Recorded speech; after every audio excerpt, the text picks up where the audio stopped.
Okay, so I thought I'll do this now anyway. I have been thinking about doing this review for a while, and so I thought I'll give it a go, and we'll see how this. Okay, so I'll give this a go.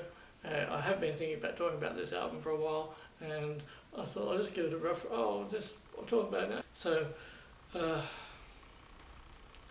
this album here. Now I do have a huge history with this album, and well, what I'll just say first up is that there's. Uh, okay, so first up, many fans think, some fans think this album is overrated. I'm baffled as to why. And there's many fans that think that Hell Awaits and Show No Mercy are preferable to this. I can't understand why. And there's many different opinions on this album. Some think some some fans think that this album is completely overrated. I absolutely cannot get my mind around that statement. It's never made any logical sense to me. Okay, so it was about 1987, and a friend of my mum's, a girl that I went to school with, her mum lived down in the avenues in Campsie. We'd get down to visit. So one day we went down to visit, as we usually did, about once a week or once a fortnight. Can't remember now, a bit vague. Anyway, so I was invited into my friend invited me into her room, and she had the turntable, the component set up. She'd bought a component system, and she bought all this vinyl. She bought all this vinyl, and I went into her room, sat in the bed, and I think she had Bon Jovi on. I think she had Bon Jovi on. She might have played me a bit of Led Zeppelin that day. She maybe even played Creeping Death that day. Yeah, and it was pretty loud too.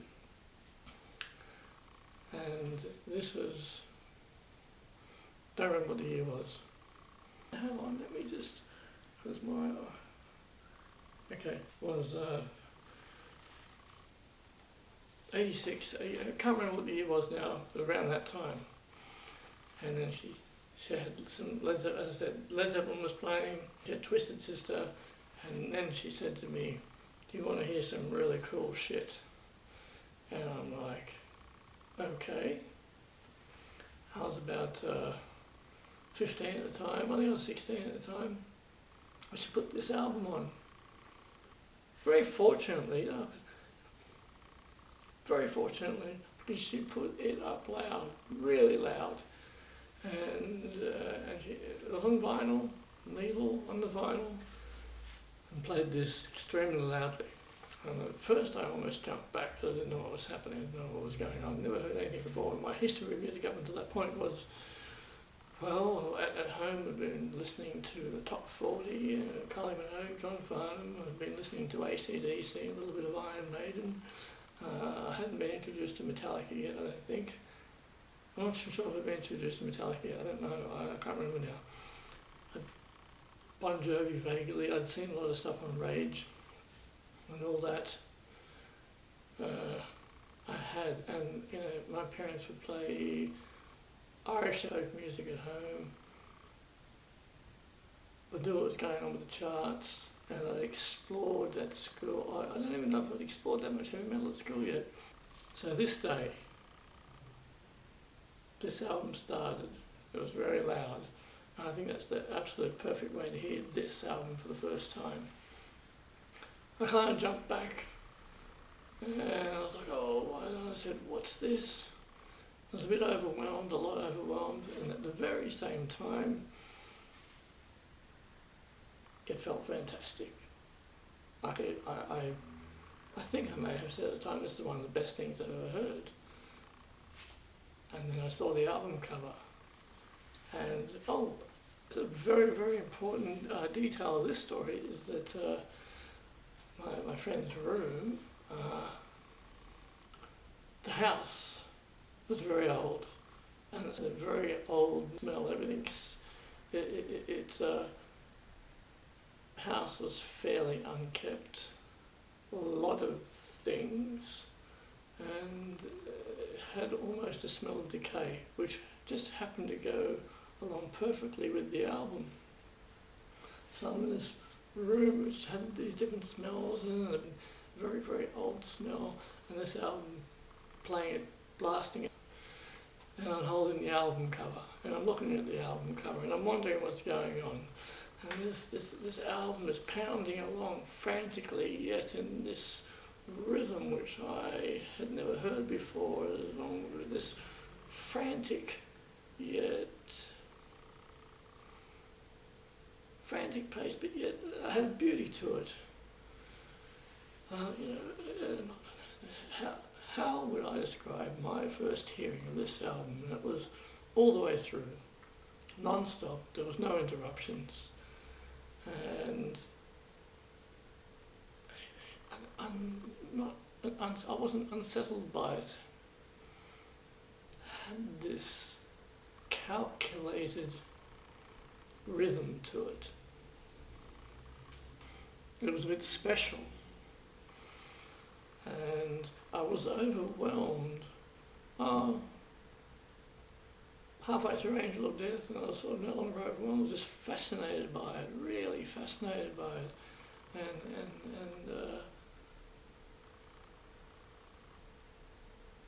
my first listen to Rain and Blood as an album, as a whole, the whole album in its entirety, and it was like an invigorating experience. It felt good, new, fresh, other dimensions, the stories in there, themes, concepts, images, feelings, emotions.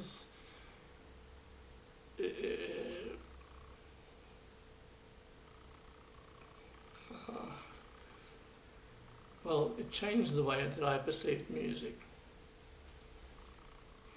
and I think things from that day onward changed for me a great deal, because there was an instant like to this album, my introduction to Slayer, and also I think that Rain and Blood is the true birth of Slayer. Before that, I don't think they'd found their way before that. I've heard Hellowaits, I've heard Show No Mercy, and Hellowaits, Show No Mercy sounds like a band who doesn't really know what they want to do yet, haven't found their way, they're a bit confused about their identity, and I think some fans would be a bit mortified by my words. And I've heard Show No Mercy a few times. So this album is the true birth of Slayer, and from start to finish, it's powerhouse. It's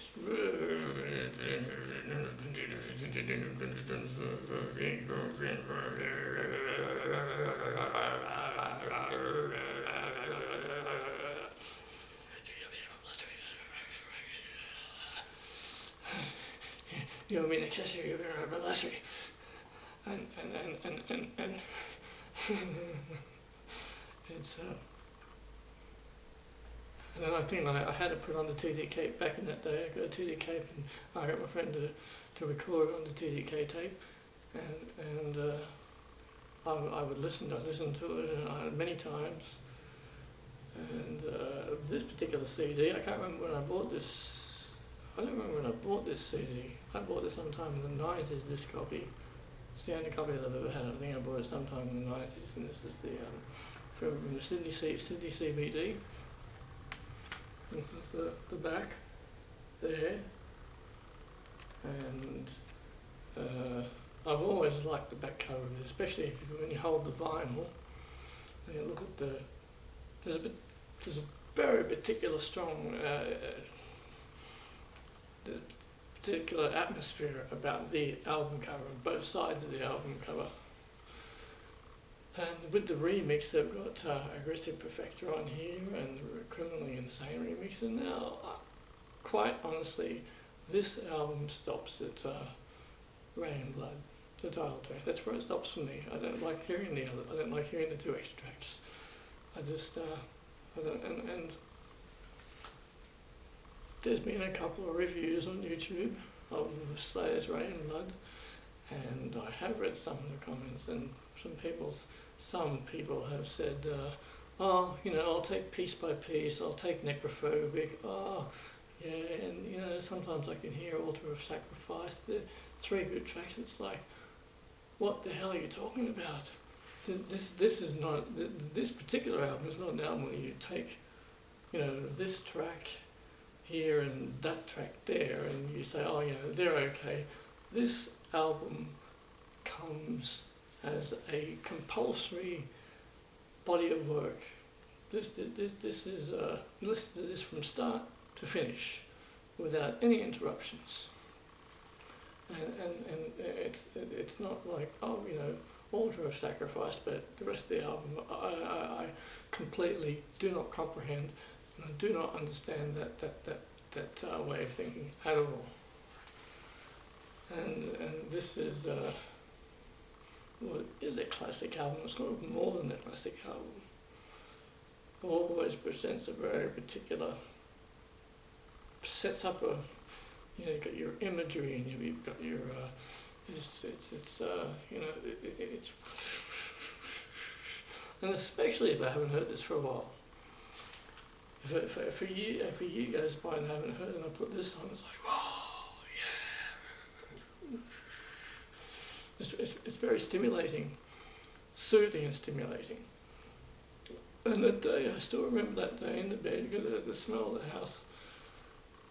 It's been so many years now that I can't really remember the smell of the house, but there's a vague notion of it still in my mind of what it was. And it just went along so perfectly with this album at the time. I suppose I was very fortunate the first time I ever heard it. Some people don't, some people, you know, hear it much longer and whatever and that. And of course this is 1 or 2 tracks off this have always, it's sometimes been included in the heavy metal nights in the past in Sydney, going back the last 20 years or so, and the DJ would sometimes play a track or 2 off this, usually Angels of Death, and Rain and Blood was also being played, and that always goes down well. And the good old Sydney scene, eh? The good old Sydney scene. That's turning into the good old days now, isn't it? Wow, you know,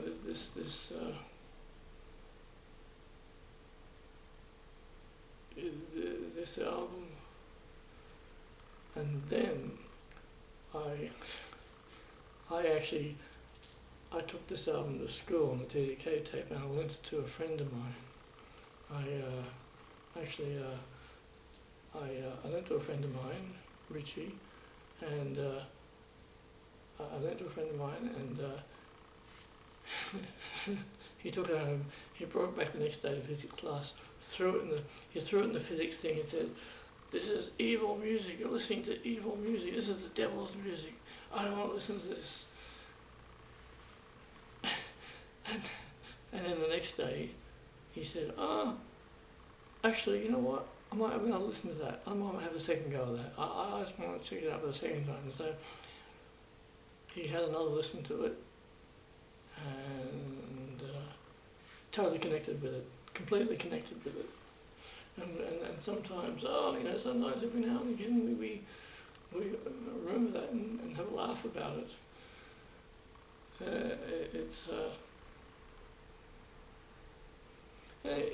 In that other review, I said sometimes I have a dilemma about what my favourite Slayer album is. And, I think perhaps this is my favourite Slayer album.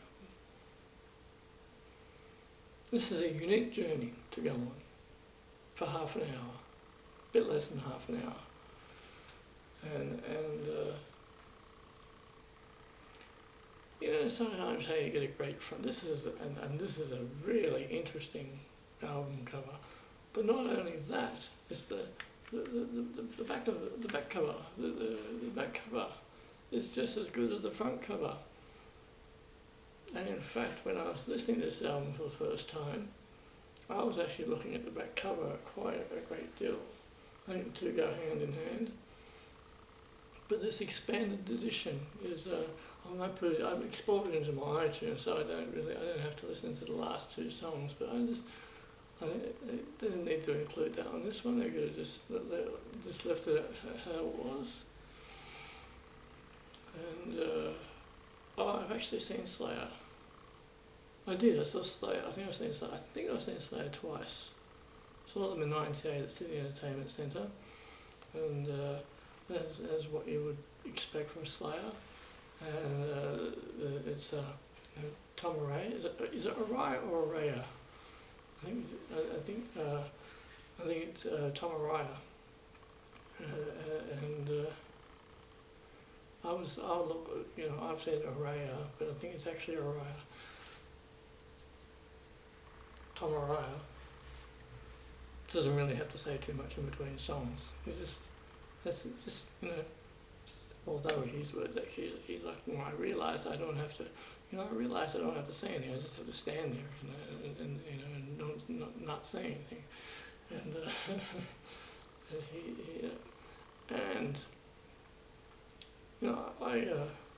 once again, people sort of pick at Kerry King's guitar playing. I love Kerry King's guitar playing. I love those solos. They're terrific. And Dave Lombardo's drumming stands out a mile away. Yes, yeah, it's and throughout the years I've gone away from this album because I became obsessed with Guns N' Roses back in about what was it? 1990, I became obsessed with Guns N' Roses, and that went halfway through the 90s. I think it went, And but I should not mention that during a Slayer review, should I? No. My obsession with Guns N' Roses and the Slayer doesn't really go together. But, however, on and off throughout the years, and I'd not listened to this for long periods of time, but every time that I come back to it, it felt fresh. It felt very good to hear this again. Yeah. When I hear it, it sounds so good. I can't hear this album on a low volume. It doesn't work. You got to hear this. I always think. What was I going to say was that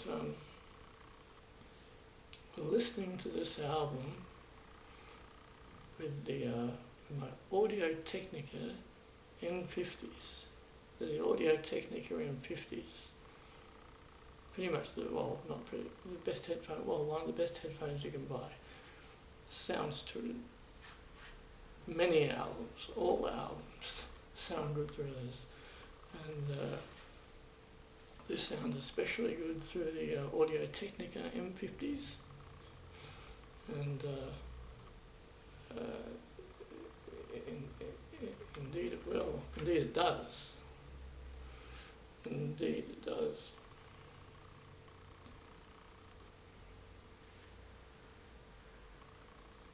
Oh, and also, I was in San Francisco in May of '98, and I was just walking down the street, and I happened to stop outside this theatre building where they have shows, and I looked up, and it said Slayer Live, and the date was for the following week. And I'm like, oh, Slayer! And I looked at the date, and I'm like, oh, I'm not going to be here. I was leaving in 2 days, so I missed Slayer by a week in San Francisco some years back. I was a little bit saddened by that. I was like, oh man, I want to see Slayer, but I was going back down to LA, and I was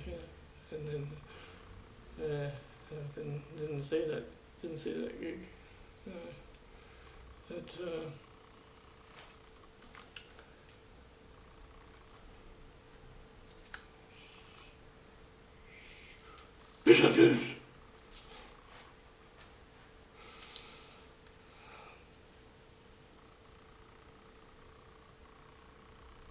So I'd been meaning to do. It had been on my mind to talk about this album for some time, and I sort of keep not getting around to it. I keep getting distracted by things, and I keep saying, "Oh, I'm going to do that slow. I'm going to talk about Rain and Blood. I'm going to talk about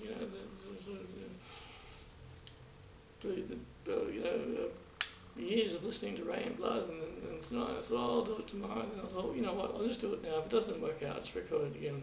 Just have a go and talk about this and sumptuous album. It's marvellous, really.